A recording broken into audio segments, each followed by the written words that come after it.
Hello everyone, Namaste, Hare Krishna. Welcome to Gita's study session. We are in the 13th chapter of Bhagavad Gita. In the first 6 chapters, Krishna spoke about Karma Yoga, and middle 6 chapters, Krishna spoke about Bhakti Yoga. One could take Bhakti, devotion, the practice of Bhakti Yoga as a means to attain the Supreme Lord. By the practice of Bhakti Yoga, one can attain the Supreme Lord. So that Krishna covered in the middle 6 chapters. And basically, technically, Bhagavad Gita should end in 12 chapters, but later 6 chapters, Krishna takes certain topics and goes in detail. Okay, so Krishna talks about the topic about the soul, and it's many details about the soul, we'll see. So Krishna covers that in the 13th chapter. So 13, 14, 15, 16, all the rest of the chapters is a reiteration, and very systematically Krishna teaches us. So we'll start with the takeaway message from this chapter. What is the takeaway message from this chapter? So we need to understand with an example. So if you look at this example, this girl wearing the mask of a horse, identifying itself to be horse. This girl runs and dances and behave like a horse. But is that from the outsider perspective, is she a horse? No, she's just wearing a mask of a horse, right? So similarly, we we are spirit souls, part and parcel of the Supreme Lord. We are wearing the mask of various bodies. Sometimes we wear the mask of human body, sometimes we wear a mask of a animal body, like humans, various species bodies. So the takeaway message from this 13th chapter is Krishna is saying we are part and parcel of the Supreme Lord. One has to understand our true nature and try to come out of these bodily engagements. We have been going through this repeated cycle of birth and death, and one has to come out of these bodily engagements. Okay, the cause is Prakriti. So Krishna talks about that in the set of verses. We'll see that today. Okay, this is a takeaway message. So just to understand our true nature and learn to come out of these bodily engagements. Okay, so I'll give a quick overview of this chapter. So we did up to verse number 20. I'll give a high level overview, and today we'll go in detail from verse number 20 to 26. Okay, so this chapter is the toughest chapter in the entire Bhagavad Gita. So technical, but it's easy to understand as well. So we'll go through it. So this chapter starts with the questions of Arjuna, and Krishna answers his questions. And the questions of Arjuna were Purusha, Prakriti, Purusha, Kshetram, Kshetrajna, Gnanam, Gneyam. Okay, so Krishna answers by saying Kshetra is body, Kshetrajna is soul, knower of the body. So Krishna compares this body to be a cultivable land, a farmland, a cultivable land. Okay, and just as if you see the example of a farmland, there is a farmer, there is a farmland. Farmer makes use of this farmland, and he could ruin the entire farmland, or he could make best use of this farmland by cultivating good crops. Good crops. So similarly, Krishna is saying the soul could make best use of this human body to cultivate good qualities, good emotions, good desires, bhakti towards the Lord, and make best use of this body. Soul could make best use of this body to come out of these bodily engagements. So Krishna says, so soul is the knower and owner of the body, and there is another Kshetrajna, that is God Himself. God resides as Paramatma in the heart of every living being. He is the owner and knower of all the bodies. Sarva Kshetreshu Bharata, all knower of bodies. So we went through that in detail. Okay, and Krishna starts explaining about the composition of the body. What is his body? What is it composed of? What is the material it is made? So everything Krishna spoke. It is said Krishna says it is made of 24 elements. 24 elements: earth, water, fire, air, ether, pancha gnanendriya, pancha karmendriya, working senses, knowledge acquiring senses, and many. It's a big list. Okay, so we went through, we did that in detail. And the soul in the body experiences life symptoms like as various emotions. Hmm? So we may not be aware of our true nature, that we are not, we are the soul, because of our consciousness is not purified yet. Okay, so Krishna says one has to develop good qualities like humility, pridelessness, non-violence, simplicity, learning spiritual knowledge, and it's a big list. So it's a 20 qualities list. Okay, and one of the important thing is one has to have unalloyed devotion unto the Lord. Mai chananya yogina bhakti ravya bicharani. So one has to have unalloyed devotion unto the Lord. By such, the bhakti itself makes a person a pure soul. Okay, so that way one can realize his true self. And Krishna talks about his nature in the verses 13 to 19, how he is superior to any being. Okay, so he's a super soul and he can do anything by his own will. He doesn't need limbs to function. In our conditioned state, in our conditioned state, we need limbs to function, we need senses to function, but God is not like that. The super soul, the Paramatma, he could function in a different capacity. So in and by his own will, he can move around, he can do all kinds of things. So we went through that in detail. Okay, and finally Krishna concludes this section by saying um, one can attain a nature like God. One would not become God. One would never become God. One would attain a nature like God, like God. Okay, by the practice of bhakti. Mad bhakta etad vijnana mad upadhyayate. So one could attain a nature like God by the practice of bhakti, by devotion unto the Lord. Okay, so and Krishna later talks about the prakriti, what causes the soul to be engaged in this body, what's causing the soul to be bound in these bodies. Human bodies, animal bodies, all those things, what is the root cause of that? Krishna explained that in this section. We'll see that now. Okay, so again a breakdown. In the chapter 13, Krishna spoke about nature of body and soul, differences, and by cultivating good qualities one can understand the true nature of the self. Okay, and Krishna also spoke about nature of super soul himself. And in the fourth topic, Krishna spoke about the bondage of soul in the body. Okay, so this is a topic we'll see today. Okay, so before we get into the topic, this topic is very technical, very technical, but I'll explain with a example. Okay, if you understand this example, things become so simpler. This is the, as I said, this chapter is the toughest chapter, entire Bhagavad Gita, so technical. Rest of the chapters are so easy. So we'll see this example. Okay, so you see this in this picture, there's a boy and a girl, boy and a girl, right? So as per the arrangement of nature, as per the nature's arrangement, right? So boy needs a girl to function and girl also needs a boy to function, right? So certain things only men can do, right? Men can do only certain duties, right? So women can do certain duties, like she has good patience, tolerance levels, and they take care of family, and certain things only a certain gender can do, right? So as per God's arrangement. So please don't take this example in a literal sense. I'm taking this example just to explain. Okay. So, yeah. So they got married because they need to file their taxes. Married filing jointly, they get good tax bracket and benefits. Yeah, they got married. So it is because they are married, they are together now. Okay, wife and husband, the boy and girl, they are together.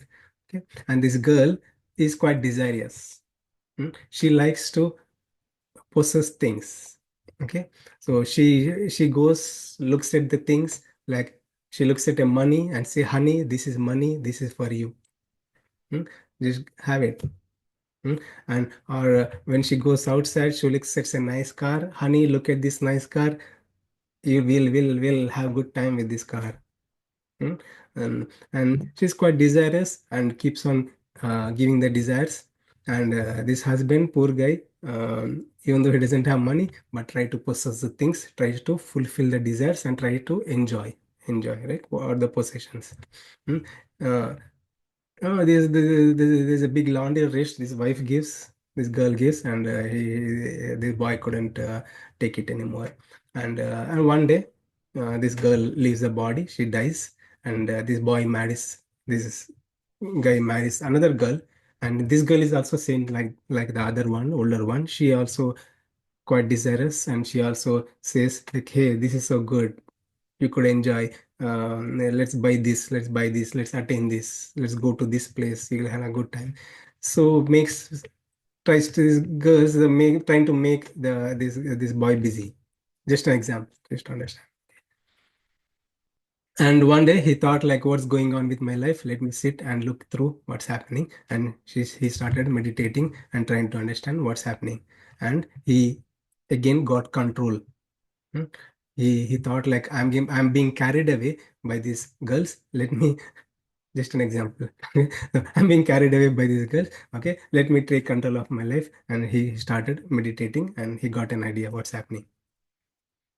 So from this example, we try to relate and understand the body and soul relationship.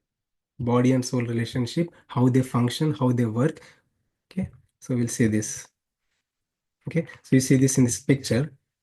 Okay, this body is made of elements: earth, water, fire, air, ether, and various elements. And body has senses, mind, intelligence.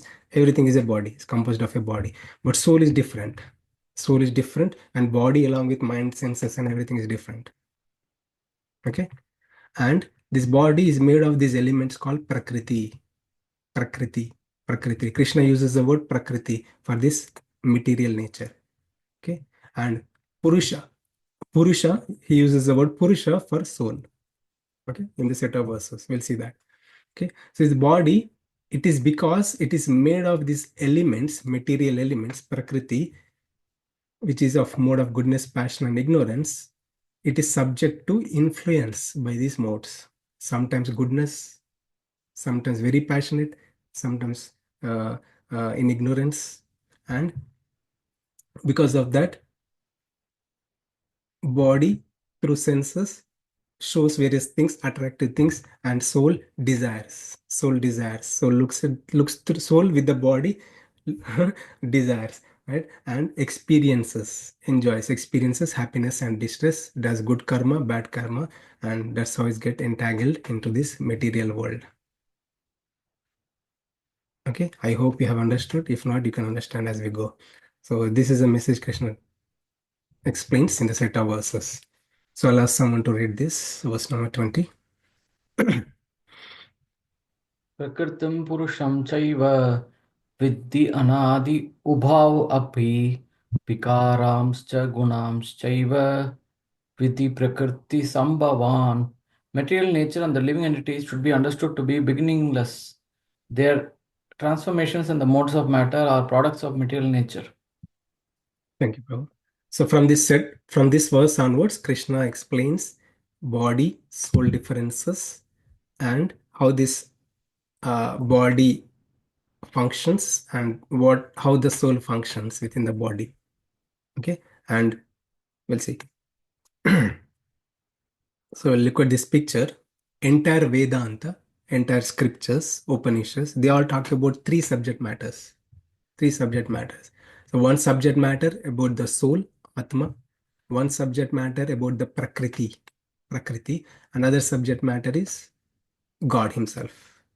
So Krishna sequences explains in this chapter number 13 about the Purusha, 14 Prakriti, and chapter number 15 Purushottama. Okay, Krishna is going in detail, and uh, and, and the Purusha means soul, Prakriti is this material nature. Okay, so what Krishna has said is Purusha and Prakriti are eternal, Anadi. So we'll try to understand that. What is Anadi? Okay. So Krishna spoke about these things in the seventh chapter. Seventh chapter. Bhumira, Pano, Vayu. So those verses. So what Krishna said there is the material nature and the soul emanated from him. He is the source of material nature and Jivatmas. We are all part and parcels of the Lord. Okay. So when he says soul, just the soul alone, not the body, not the body. Now in these verses, now Krishna is trying to explain here in detail. Okay. So from the Lord, Prakriti manifested, which consists of three modes: mode of goodness, passion, and ignorance. If you don't know that, we'll cover what is mode of goodness, passion, and ignorance. We'll cover it in next upcoming slides. So from Prakriti manifests three modes. From the three modes manifested this body with mind and intelligence and all the material elements. Okay. So whatever we see in this world, the dull matter, that which doesn't have consciousness, is a product of Prakriti. Simple. Okay. So this phone is a product of Prakriti. This laptop, product of Prakriti. Right? Water we see in this world, the stone which doesn't have conscious, anything which doesn't have consciousness, this body also doesn't have consciousness, is also a product of Prakriti, made of Prakriti. So anything made of Prakriti can be destroyed with that Prakriti. Right? So Krishna spoke about that already. So example like this phone, right? This phone, this is made of Prakriti. There's a dull matter. There's no consciousness in this phone. I can put in a fire, I can burn it off. It will become a paste, right? I can put it in a air fryer. Nowadays there is air fryer. If I put in air fryer, that is also a way to damage. So don't ask me temperature how much to put, but yeah. So there is a way to destroy this phone or anything elements, any element which is created by Prakriti. These five elements, earth, water, fire, air, ether, can be destroyed by these elements. Okay, but soul is not like that. Soul is eternal. Soul is eternal. Okay, so Prakriti Purusha Cheva Vidhi Anadi Ubhavapi. Okay, material nature and soul are eternal and beginningless. So beginningless because they are manifested from the Lord. And in case of soul, no one can destroy soul. Krishna spoke about it in second chapter, right? So soul cannot be destroyed by weapon. Soul cannot be destroyed by any of these elements, earth, water, fire, air, either. So soul cannot be destroyed. Hmm? But but one may say the material dull matter can be destroyed. Prakriti, the products of Prakriti can be destroyed. How to understand that? So we all can understand soul can be destroyed. That's easy.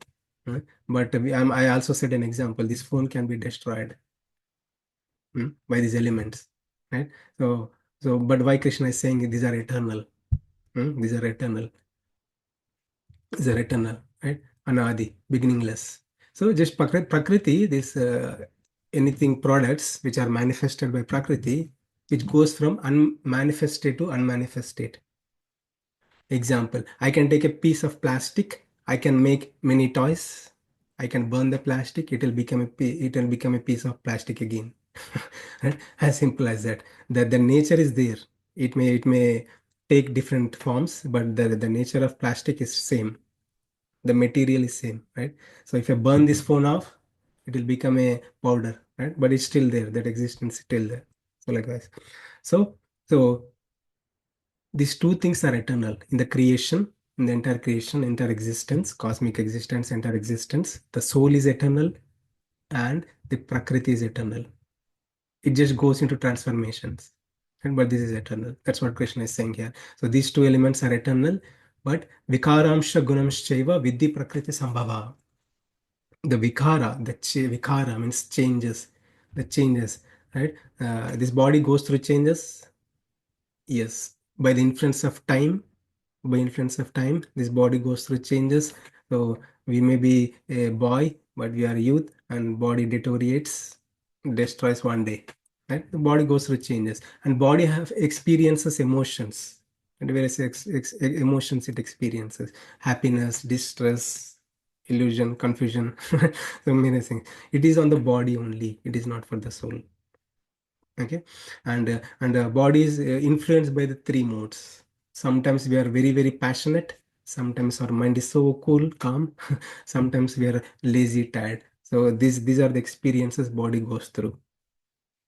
Okay, so in this shloka, what Krishna is saying: soul is eternal, prakriti is eternal.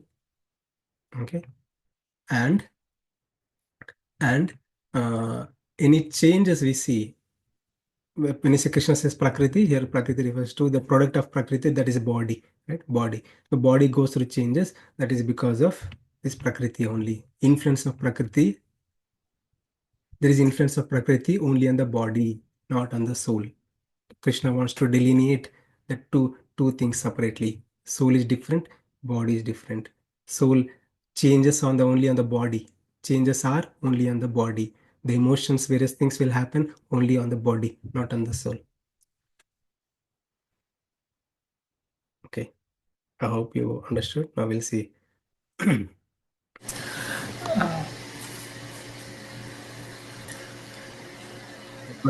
क- कार्यकारणकर्तृत्वे हेतुः प्रकृतिरुच्यते पुरुषः सुखदुःखानां भोक्तृत्वे हेतुरुच्यते. Nature is said to be the cause of all material causes and effects, whereas the living entity is the cause of the various sufferings and enjoyments in this world. So we'll try to analyze this. Karya karana kartutve hetu prakriti ruchate. Purusha sukha dukhanam bhoktrutve hetu ruchate. Again, I said like this chapter is quite technical. And this is like Sankhya philosophy. And so we try to simplify and explain the things, but there are two technical things. Anyway, this chapter is like that. Okay. So Krishna is giving additional details now. What Krishna spoke in previous verse, the soul is different, body is different. Soul is eternal and not body is eternal. Okay. The Prakriti is eternal. Prakriti is eternal. Prakriti is eternal. Okay. Why Krishna brought Prakriti in picture? Because he wanted to explain that the body is a product of Prakriti and body is influenced by this Prakriti. Influenced by this Prakriti. Krishna clears that in next verse. Okay. Karya Karana Kartatva Hetu. Karya means body. Karya means body. Karya means body. Karana. So there are two meanings here, Karana or Karana. So Karana means like senses. Hmm? To function, we need body and senses. Yes, yes. Without body and senses, we cannot even function. Hmm? So soul needs body and senses to function. Okay. We covered this in the science of soul topic when we did in our previous sessions. Yeah. Soul by itself cannot function. Soul needs a body and senses to function. Right? Soul needs senses. Like when we are in the body, I mean, when we are souls, we are in the body. Okay. I need my senses, vision of eyes, vision of eyes, right? Vision, sense of vision to see things. I look at this monitor, I can gain knowledge. Okay, this is monitor. I can look at the participants who join. This is knowledge acquiring senses. That's how I gain knowledge. So for us to function, for a soul to function, soul needs body and senses. Okay, soul itself cannot function. Soul itself cannot function in the material world. Okay, don't say there's a ghost will function, ghost will roam around, ghost will uh, jump on people and eat. And that's a different topic. I'm not going there. But in general, what Krishna is saying is soul itself cannot function. Soul needs a body and senses to function. Okay, so for it to function, for the soul to function with body and senses, how it is functioning, who is controlling it, who is making this body and soul function, that is Prakriti. That's why Krishna says Prakriti is the cause of all cause and effects. Okay, example is quite complicated, right? Example. Okay, so we'll take the soul in a dog body. Now we'll put the soul in a dog body. When the soul in a dog body, how it behaves? It behaves like a dog. It barks, it jumps around, eats dog food from Costco. uh, and nowadays, dog food is so costly. Even the dog food is so costly, it is sold in nice places. Anyway, yeah, when the soul is in the dog body, it functions like a dog. When the soul is in a cat body, it functions like a cat. The nature is, it takes the nature of a cat. It eats milk, it drinks milk, right? The soul is same. Right? So if the soul is in the dog body, it is behaving like a dog, and if it is in the cat body, it is behaving like a cat. When it is in the human body or cow body, it is behaving like a cow, like eating grass and giving milk and all those things, right? Right? And when it is in the human body, it is behaving like everything, so it is behaving like a human. So when it is in the human body, it is behaving like a human, right? So how is this happening? Is because of Prakriti. So Prakriti makes us function in a certain way. Now I'm in a human body. Okay, this human body, I can talk, speak, I can see, I can gain knowledge, we have a higher intellect. But I'm in a dog body. I act, I live, I act like a dog. I like a dog, right? So my nature changes. My nature when I say changes, it's because of the soul only. It is because of the body. It is because of the body. The soul's true nature wouldn't change. Soul's true nature will never ever change, right? Only it bewildered itself because of the so-called Prakriti. Okay. So what about the soul now? Soul is also in the body. Sukha dukhanam bhoktrutve hetur. What Krishna is saying here is bhoktrutve means desirous, like uh, ability to enjoy or experience, right? So sukha and dukkha. Soul only experiences happiness and distress. That's it, right? So say example, the soul in the dog body, right? So it eating like a all of behaving like a dog. Hmm? but but being in the dog body, it is experiencing happiness and distress, right? If it gets a nice food, Costco food from Costco, it is a happiness for the dog. And if it is not getting food, it's a big distress for the dog. Right? So okay, soul is experiencing this happiness and distress only. Happiness and distress only. Okay. So one may say, why is soul experiencing happiness and distress? Because of desire, so-called desire. So in the beginning of the session, I said, right, the wife is showing nice things, attractive things, right?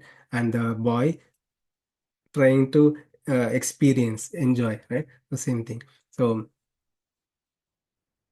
we, Prakriti shows us nice, attractive things, and we desire.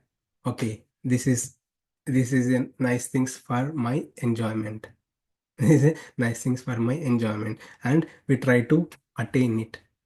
We endeavor to attain it, right? We endeavor to attain it. So example, more examples, right? Th- so there's a nice example. We could take this example. I'm watching a movie.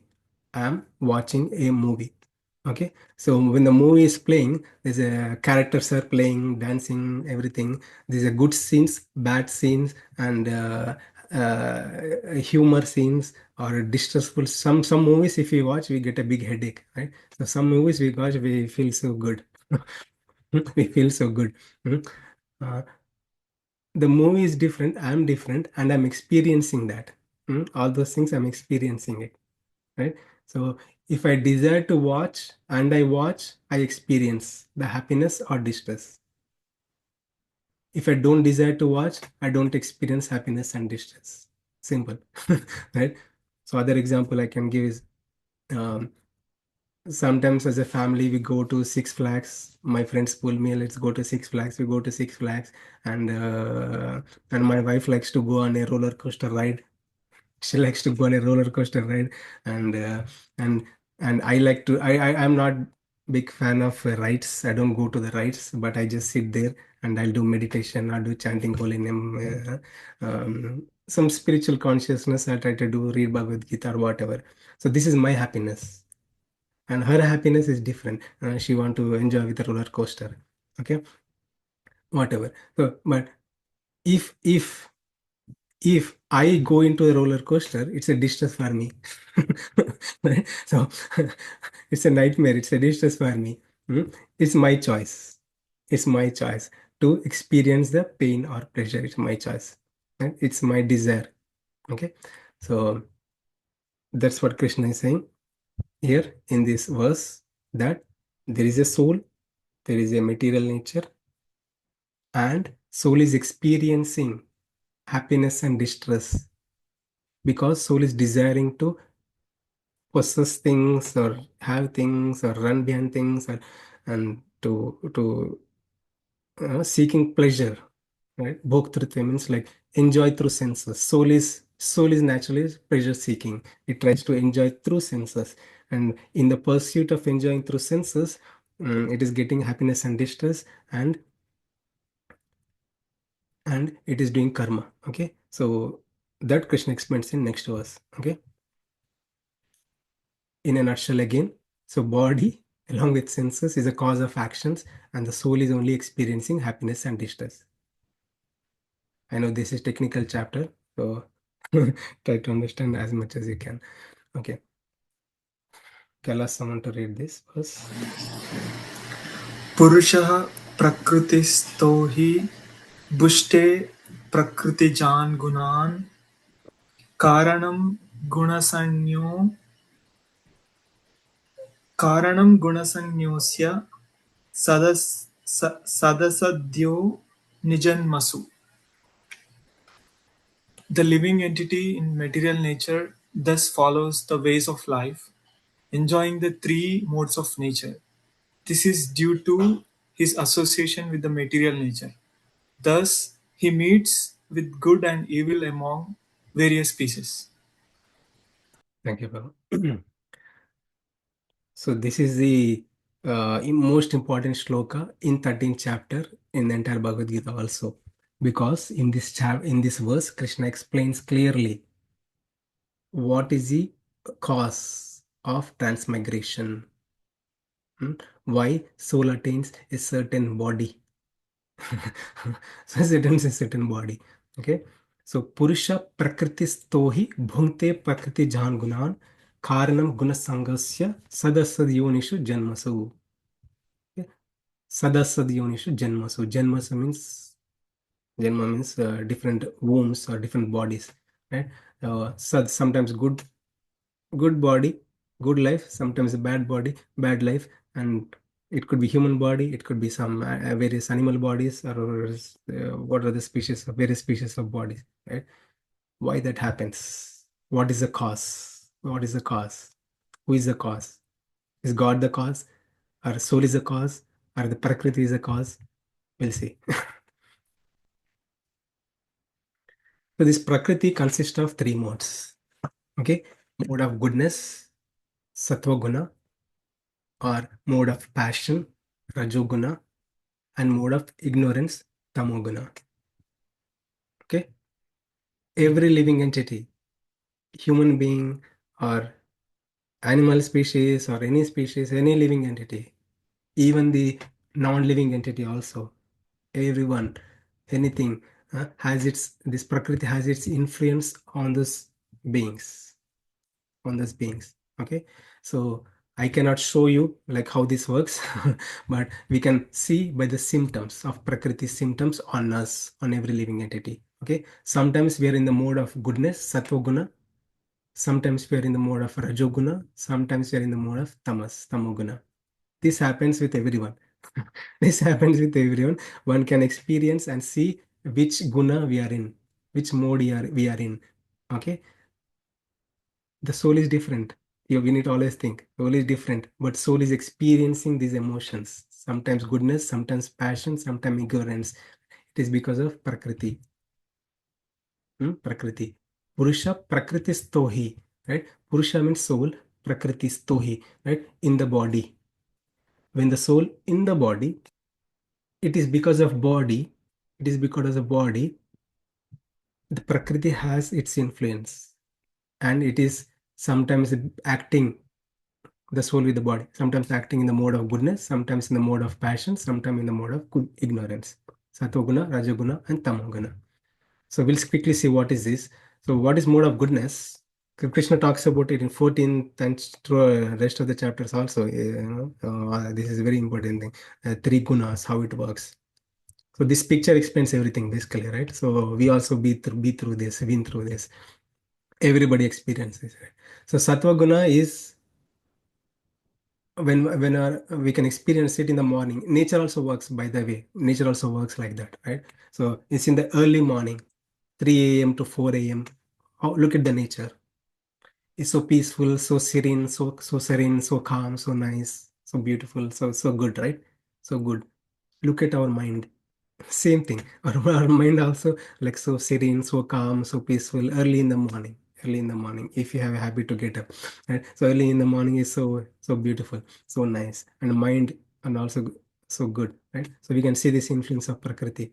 Mm. And as the day progresses, is if it is a summer, it's too hot, and we also become so very active during like as the day progresses during like 11 o'clock 12 o'clock, mid afternoon, like we'll be very passionate and do things. It is because of so-called Prakriti. And sometimes and towards the end, you know and dusk, towards the dusk time, like it's such a dark and everything settles down, like nature settles down, right? And the darkness, nature settles down.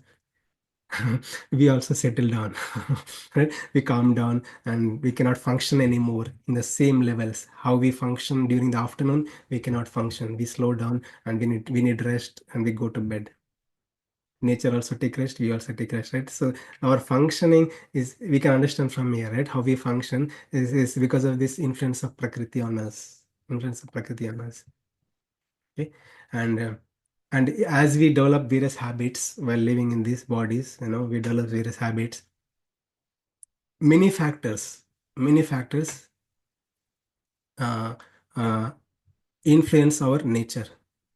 Okay. Nature has its influence on us, and our various factors like our eating habits, what type of food we eat. The food also in three modes: mode of goodness, passion, ignorance. 14th chapter we'll see that. Okay. And 17th chapter we'll see that. Upcoming chapters we'll see that. Food also in mode of goodness. If we eat a certain food, our mind is cool. Our mind is cool. Our consciousness is cool. Our thinking levels are cool. Certain foods are very disturbing. We all know this, that we can experience it also. Certain food types are very disturbing. They make us in the mode of passion, very passionate, right? Like hot spices, all those things, which make us very passionate. There's nothing wrong in this, but yeah, when I go there, I'll talk about that. But for now, uh, the mode of passion, certain food which make us lazy, tired, like spoiled food, all the food, which makes us a little dirty, lazy, and tired, and inertia, dullness, and likewise. So our eating habits, our sleeping habits, our living habits, it's all us. It's all us. Okay, so that's how, based on our habits, our nature, Prakriti makes us function like way. Like way. Okay.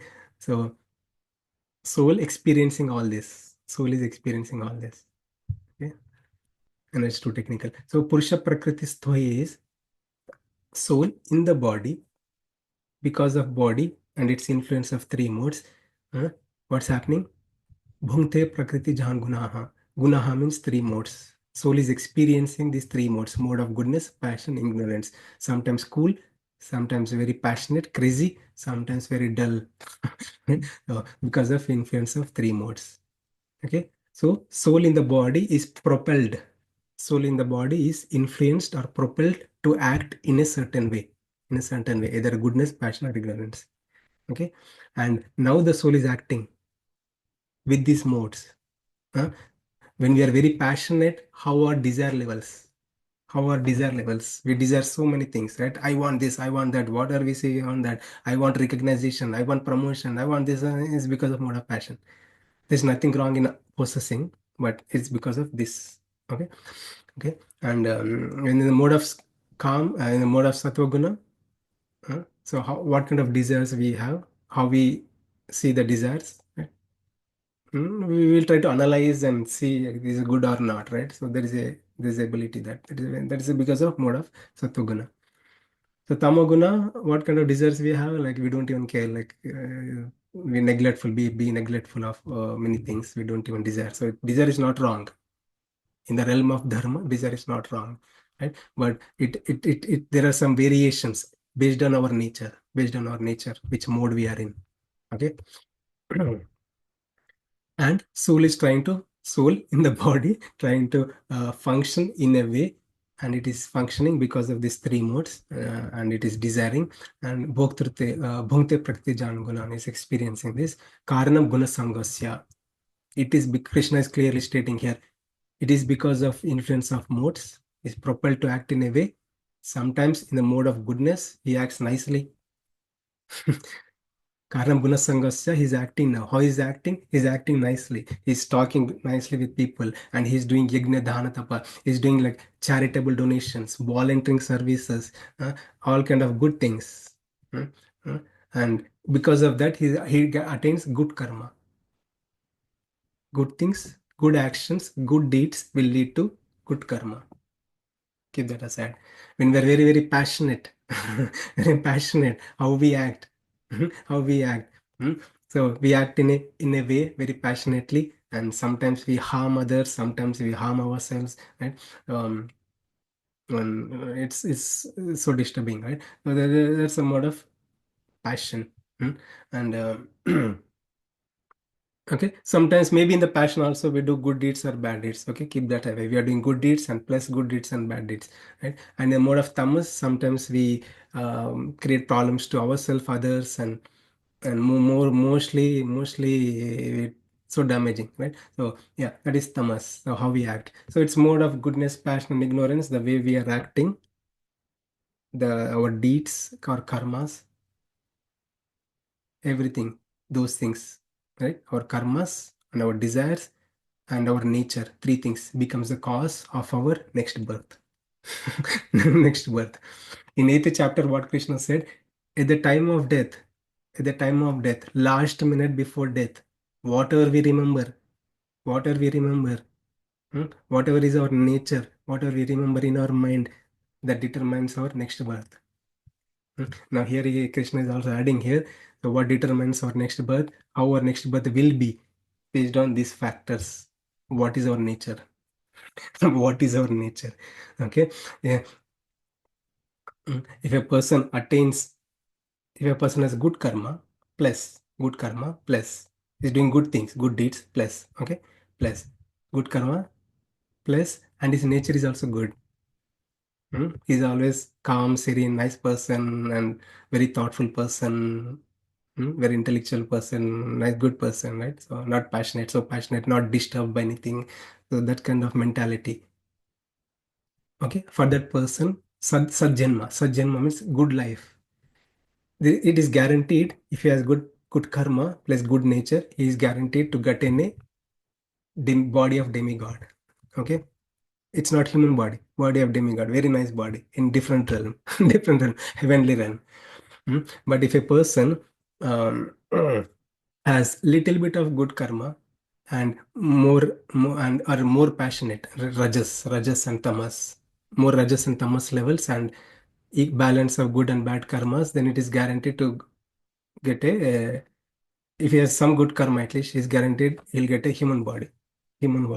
Okay, if a person is more passionate and no good karma and more passionate, then maybe chance of human body in a with a different mentality. If a person is like extremely sinful and he attains a nature like this, you can see in this picture, right? So this picture clearly says, for this kind of person, asat janma is not so good life. Maybe a body of a teddy bears or any bears, or I don't want to name a species because we think like that species is bad or wrong. No, all species are good, but one attains a nature a different species.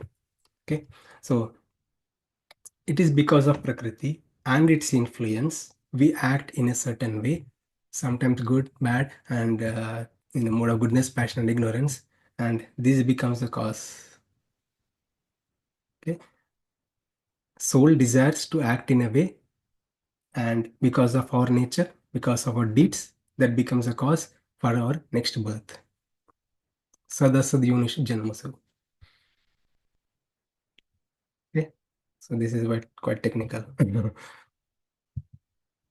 So how to transcend these modes? Okay, and we'll do this and we'll end this session today.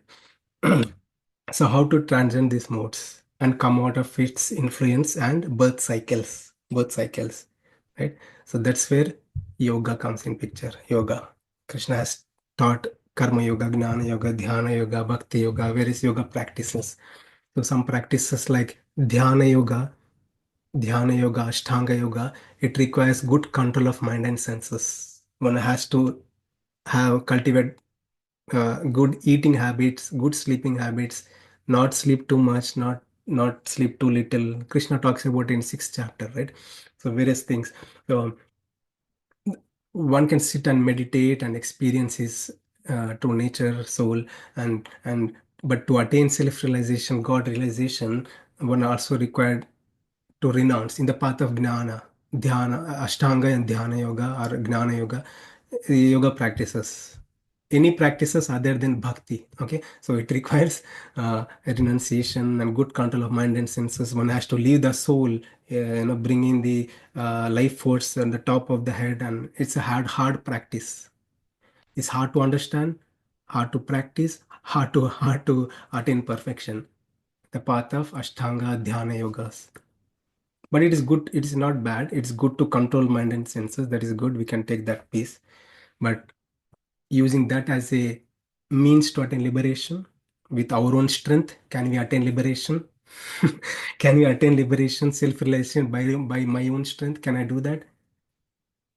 In the previous ages, the sages used to do. They have good control of mind and senses. They used to go out and even we can see in the life of Vishwamitra also. Vishwamitra from the Ramayana, he wants to get the status of Brahmarshi, and the elevated soul, in short. And he went into the forest and meditate, and he got influenced by Prakriti, and and he got derailed, and it took like thousands of years for him to attain perfection. Okay, so our life is limited, so those kind of practices are not even applicable in this age of Kali Yuga. So Krishna wonderfully teaches so-called Bhakti Yoga. So right, so Bhakti Yoga, where the practice of devotion, bhakti, unalloyed devotion unto the Lord, taking full shelter of the Lord. Okay, so that's why this verse is in the Bhagavad Gita, 7th chapter, 14th verse. Krishna says, Daivi Esha Gunamayi, Daivi Esha Gunamayi, Mama Maya Dhuratyaya, Mameva Ye Prapadyante, Maya Metam Tarantite. Okay, Daivi Esha Gunamayi. The guna, so Krishna spoke about this guna, right? Guna consists of three modes: mode of goodness, passion, and ignorance. Krishna using this word, Daivi. So one should not think like these are enemies. This is like evil. Okay. One should not think like there is some evil force which is acting on me, which is making me function like this. No, no. Krishna is saying that is a Devi. Devi. That's a divine energy of the God. Divine energy of the God. It is making us function in a certain way according to our nature. According to our nature, gunas act on way. We act in a certain way. Okay, Devi Yashagunami. That's why Krishna uses the word Devi. It's a divine energy of Krishna. Okay, Krishna, what next? Mama Maya Dhuratya. Mama Maya, this Maya, divine energy of the Lord, Dhuratya. It's hard to overcome. It is hard to overcome by our own strength. Okay, we could try hard to come from this rajas and tamas to be in sattvic mode, but Krishna is saying it is very hard. Practically it's hard. Duratya, it is hard. You can try, yes, it may work, but it's practically hard to attain supreme lord is practically hard to come out of this maya. Mameva ye prapadyante. Prapatti means Sharanagati, or prapati means taking shelter of the Lord. right? So if there is a chaos or disturbance in the society, whom we take shelter of? A police officer, a government personality, where I cannot protect myself. There's so many criminals around me. I cannot protect myself. I take shelter of the police. You take care of me. What am I doing? I am putting my responsibility in the hands of a police officer to take care of me, because I cannot deal with these bad people or criminals around in my neighborhood. Example, right? So what I'm doing, I'm prapati. Right? I'm doing prapati. I'm Sharnagati or prapati. That is exact meaning. Giving the responsibility unto a police officer, right? So we are giving Mameva Prapadyante means we are, Krishna is saying, you take shelter of me. You surrender unto me, take shelter of me, and I'll take the responsibility. I'll take the responsibility. Krishna is saying he will take the responsibility to pull us out of this Maya and make a pure soul. Maya metam tarantite. Maya metam tarantite. Tarantite means you can overcome. You can overcome from this Maya by taking shelter of Krishna. Okay. Okay. So yes, this the energy of the Lord, mode of goodness, passion, ignorance, we experience it. This is not evil, it is divine. It is divine. By taking shelter of the God, by the practice of bhakti and bhakti yoga, we can easily overcome. Okay, so our true nature is not like this, but because the soul, soul in the body, because of in the body, it is getting influenced by this prakriti, and our nature is changing. Our true nature, our consciousness is getting corrupted. So, but that's not our true nature. So by the practice of yoga, by the practice of bhakti yoga, one can come out. So Krishna talks about it in the next verse. Okay, so we'll stop here. Yes, we are right on time. So we covered few verses today. Krishna spoke just a summary, quick overview of what we covered. Krishna spoke about body, soul. Body is different from the soul, and the roles of the body, right? So, and the roles of the soul. Soul only experiences sukha, dukkha, happiness, and distress, and all the functioning. It is because of prakriti. The body is functioning with senses in a way. It is because of prakriti. Okay, and it's because of the soul being in the body. It is acting in a certain way, acquiring or attaining a nature, sometimes goodness, passion, and ignorance, and that is becoming the cause of rebirth, next birth. Or next birth determines our nature. Simple. Okay, I'll stop here. Hare Krishna. Thank you for joining the session today. If you have any questions, thought, or sharings, we can do. Thank you. Hare Krishna.